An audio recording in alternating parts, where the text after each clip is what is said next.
Hi guys and gals, welcome to Kiki Does It. In this video, let's talk everything after pregnancy that nobody wants to tell you.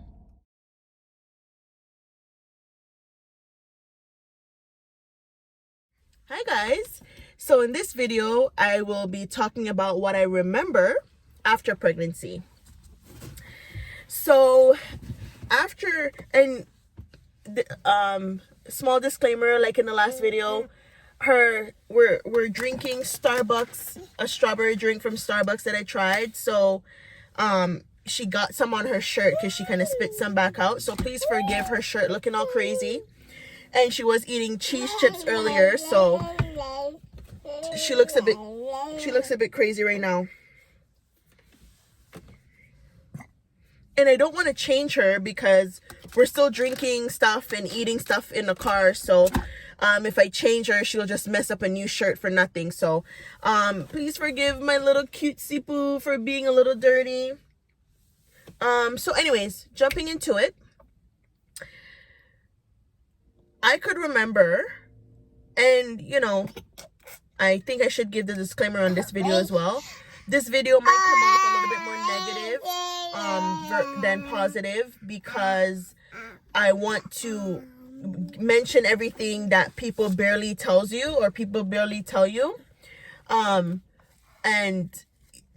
people don't really tell you the negative parts, the bad news. So this video might sound a little bit more negative than I want it to sound, but that's just because I'm telling you what I remember that people don't really tell you. Okay?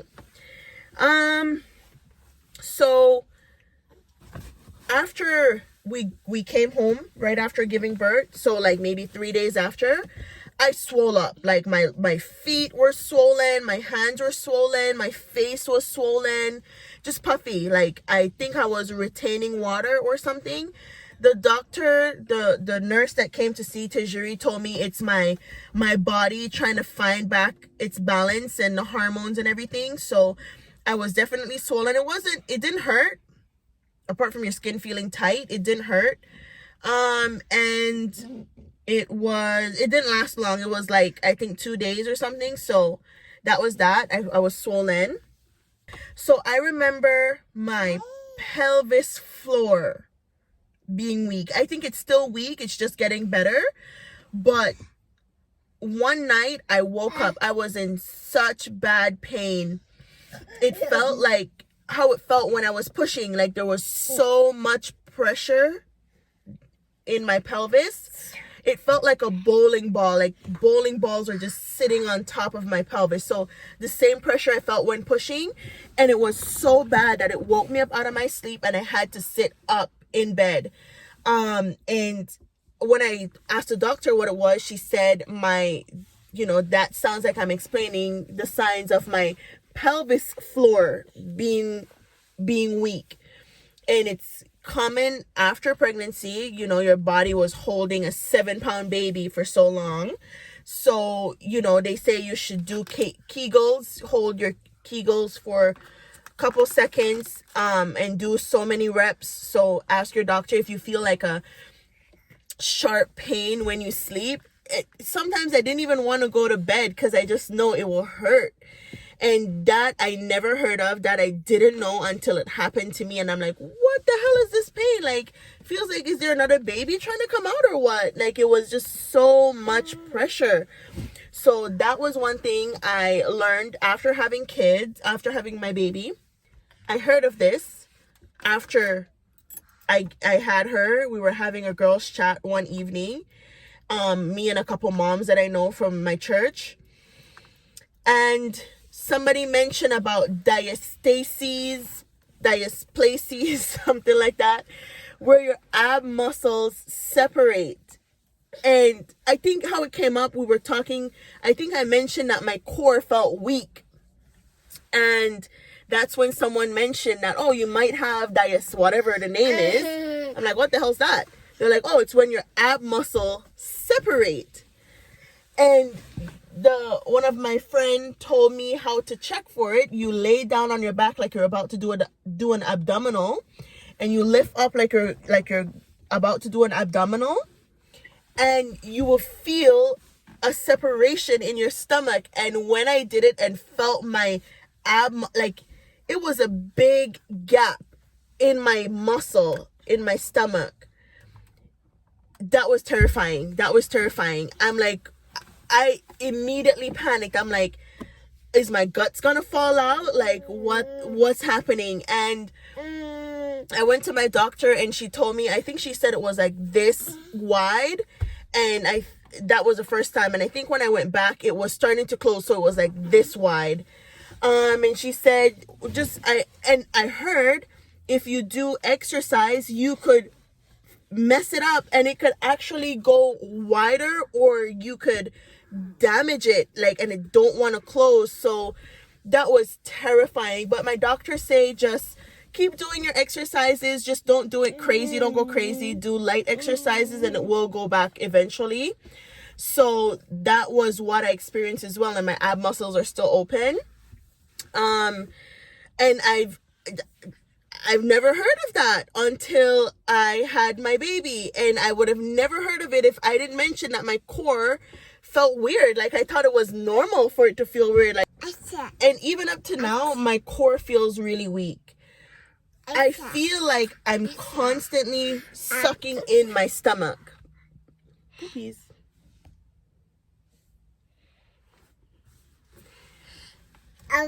Okay. I feel like I'm constantly sucking in my stomach. And when I would catch myself and realize that, yeah, I am kind of sucking in my stomach, and I would let go, like just let my stomach relax, it hurts. So then I go back to like kind of sucking it in again, because it hurts when I just completely relax my stomach muscle, or my abs. I should say abs instead of stomach muscle. I exclusively breastfeed. So the doctor says, and I told her my stomach is always hurting me. I told her my stomach is always hurting me. And she said, yeah, that's common when you breastfeed. Your body, your stomach is contracting to get back to the size that it was before you got pregnant. So because I breastfeed, my stomach is all constantly contracting. It's not like a full-on delivery type pain, but it does hurt. It does hurt a little bit. So that's what I like. Nobody told me that, and I never heard of that while pregnant and after pregnancy. Just when I mentioned it to the doctor that my tummy hurts, and she's like, yeah, it's normal because you're exclusively breastfeeding. Guys, very quickly, apparently when you breastfeed, you don't have a menstrual cycle. So I haven't had a menstrual cycle in 2 years. So I'm very spoiled at this point. I know when I stop breastfeeding, I will be miserable, like starting all over again. But apparently when you breastfeed, you don't have your cycle, and that's happened to me. So my milk supply. So I did not know that you feel the milk coming down. You feel a little it feels tingly.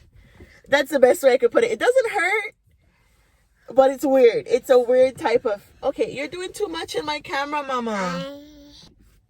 You're doing the most when I'm trying to vlog. You're doing the most.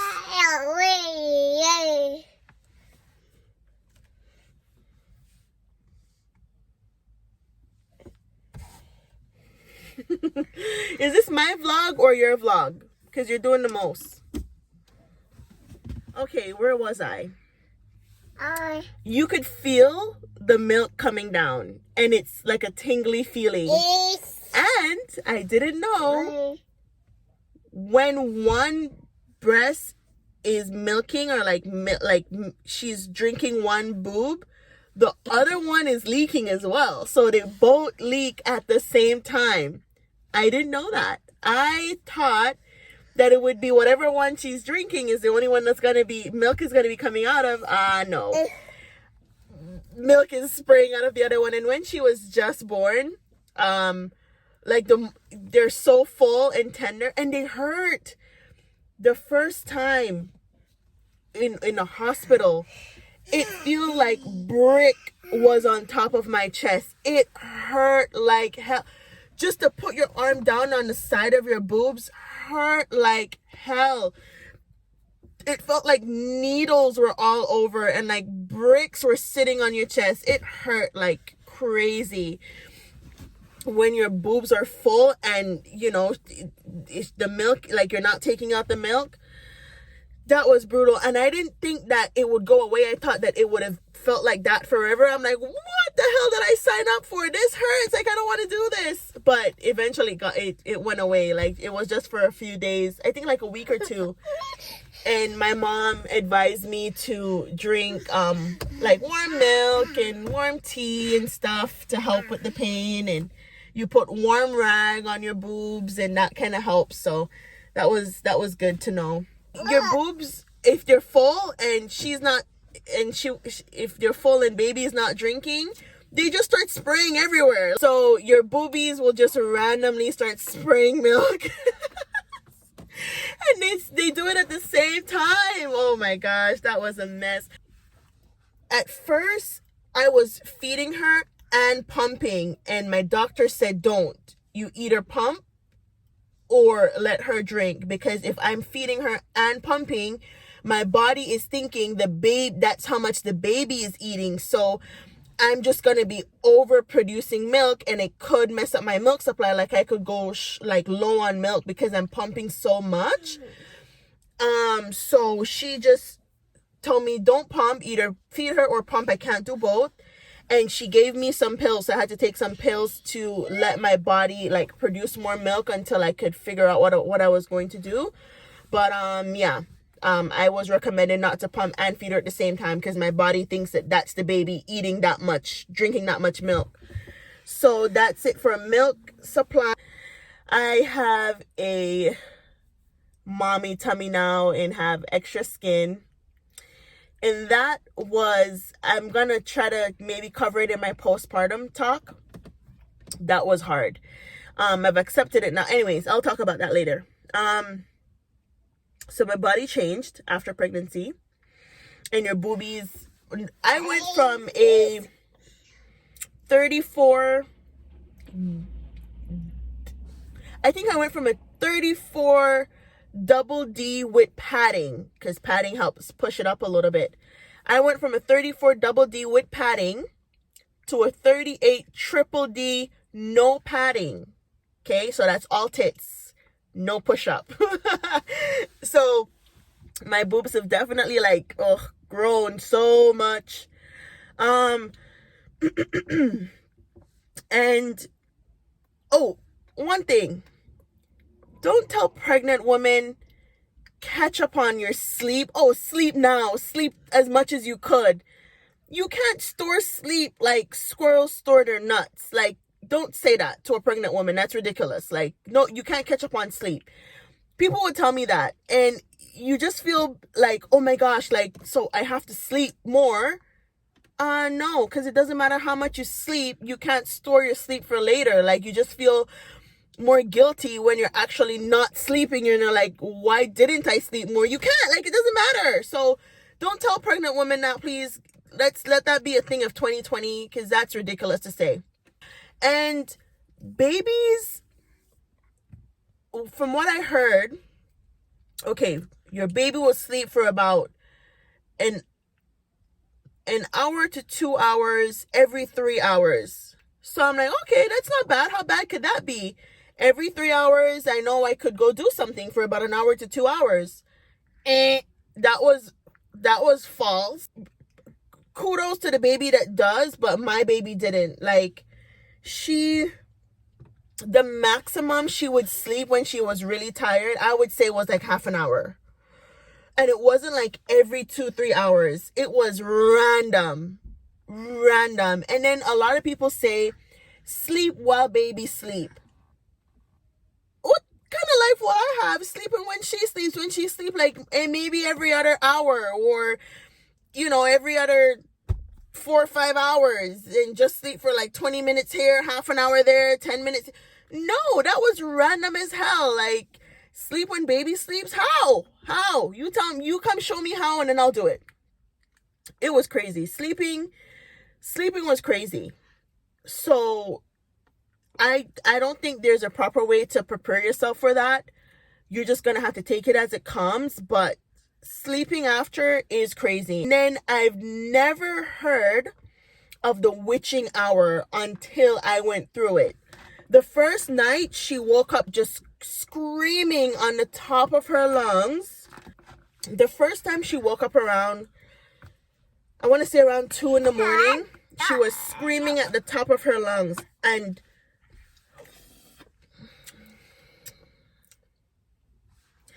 I was panicking, like, what happened? Like, did an insect bite you, or are you feeling, is it your tummy, or like, what happened? Like, I didn't know what happened. She was just screaming at the top of her lungs. I'm like, oh my gosh, my poor neighbors are probably thinking like something big is happening in my house.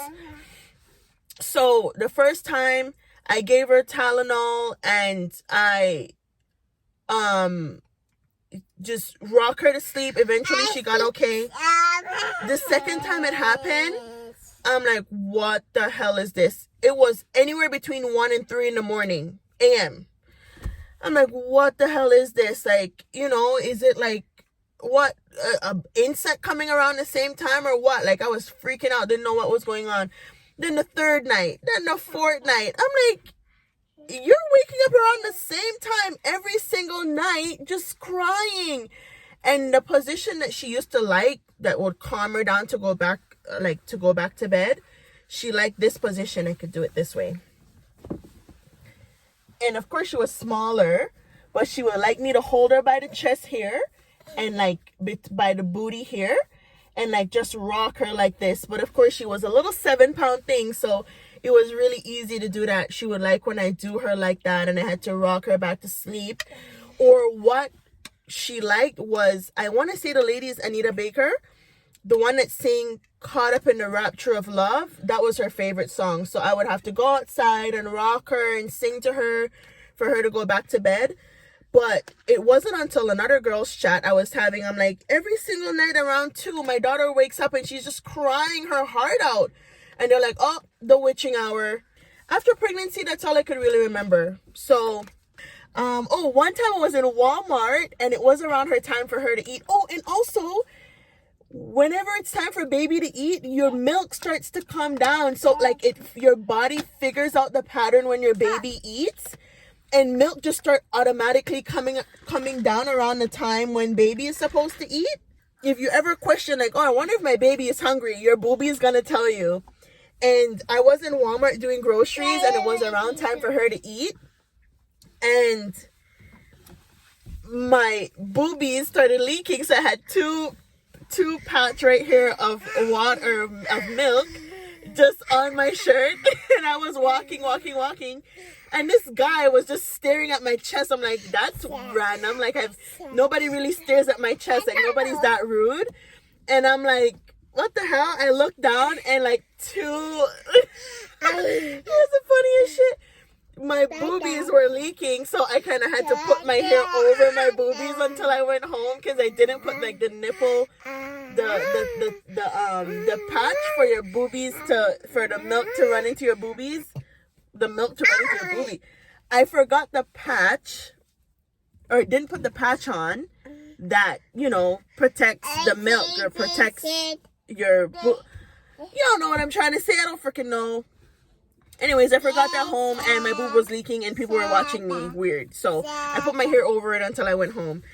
I hope I gave you some useful tips and maybe you heard something that you didn't know about before. And I'll catch you in my next video about labor and delivery, and share with you a little insight about postpartum, about what I went through. So catch you guys in another video. See you.